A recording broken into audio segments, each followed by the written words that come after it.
Hey parents, this is Mr. Oliver for our second video. A little walk through what we're going to be doing this week in the grade 6 classroom in Canusa.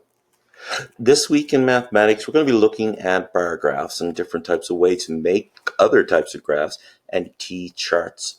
Now, kids will have to be able to do a couple little things online, plus they're going to be doing some stuff in a worksheet. But bar graphs and being able to do different types of graphs and looking at T-charts will be a major part of our lessons this week in mathematics. Also, when it comes to science, we're going to be looking at trees, okay, and looking at the uses of forests. And they have a very interesting assignment coming up online dealing with organizing what forests can be used for, not only for us, but for animals, and knowing what a biotic and an abiotic factor is. Don't worry, they'll know by the end of the week, and please ask them to tell you.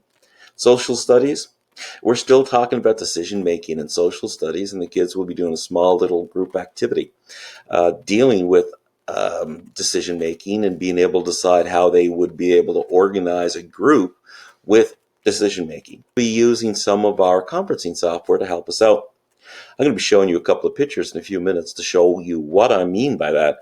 We were able to do a read to others face to face using this. It took a little bit of time for us to make sure the mics were working, but we did a great afternoon of taking turns reading books by looking into the screen and seeing each other without the masks, because we were facing forward, which is perfectly okay. I've included with this a quick little student view of Google Classroom, so that if students are at home or not feeling well and they want to come in and check the Google Classroom and see if they got any work, well, one good thing they can do is pop in and take a look. I've already got some students who are doing that, and I am so proud of these guys.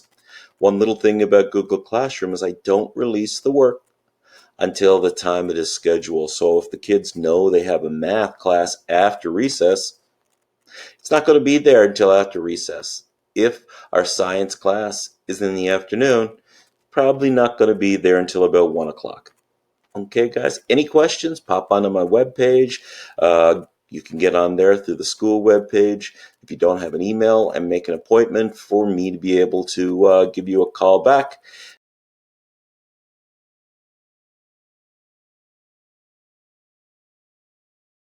Hey parents, today's mini Google lesson is a quick look at what your kid sees when they see Google Classroom. So let's just take a quick look here. I have a fake student account, and normally when it opens up to this thing called a stream. Now the stream, there's not a lot of information here for you. It may tell you that there's an assignment due over right here onto my left-hand side, but as you can see, it's mostly just an announcement page for you guys.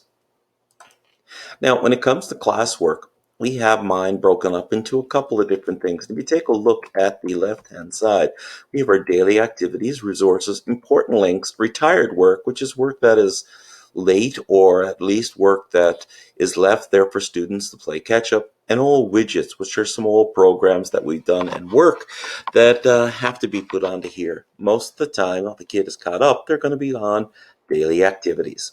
So again, we take a look here. We've got our daily activities, and we click. We see it. It opens up. It tells us something we have to do, and we can click to view the assignment. Again, let me show that once more. We come down here, click to open, click here to view assignment, and it opens up to the assignment.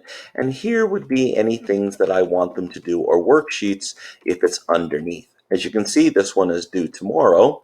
So if there's something that they need to attach or use, let's imagine they took a picture of something that they had to pass into me, they would go into here, okay? They would either attach the file from the phone or take it out of their Google Drive, or they would create a new one in Documents, Slides, Sheets, and Drawings. Once they're finished, they need to come back to this page, this one right here, and click Mark as done. When that happens, I get an email, okay? I get an email on my account that says that this kid has passed into work. Thing to watch out for. In the past, I've had students who've passed in work that was empty. So when your child says that there is work and it's passed in, just ask them to double check so you can do a quick look through, just to be sure that they've clicked the right things. And a lot of the times what it is they forgot to attach the work. So just ask them to show you and make sure that whatever is attached here is the correct thing. A good way to check is to click unsubmit, and their work will show up right here so that you can pop in again just to see it. Take care.